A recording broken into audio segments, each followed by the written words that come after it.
प्रेम से बोलो देवघर वाले बाबा की music director Dhanuraj singing by Amit Raj Yadav. गाँवी में बाटे शिव के शिवलबा कहनी की जलवा चढ़ाई की ना जलवा चढ़ाई की ना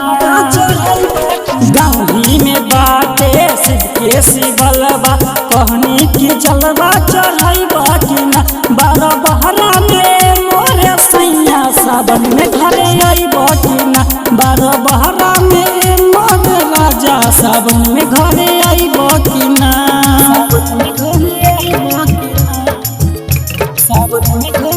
म्यूजिक डायरेक्टर डीजे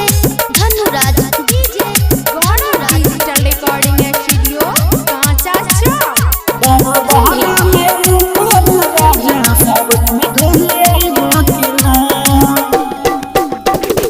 भोले के भक्त बनल लागे सोहाना चलती ए पिया करी जनमाना चलती ए पिया करी जनमाना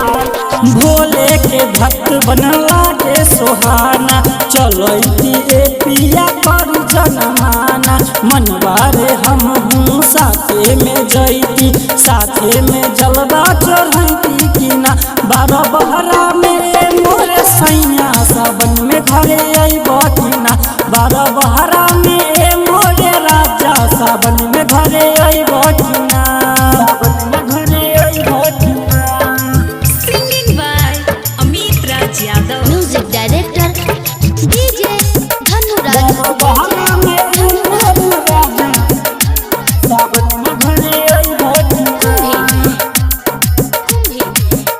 घरे आईब की ना। सुनी न ए पिया छछने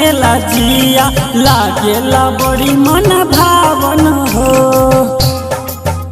मन भावन हो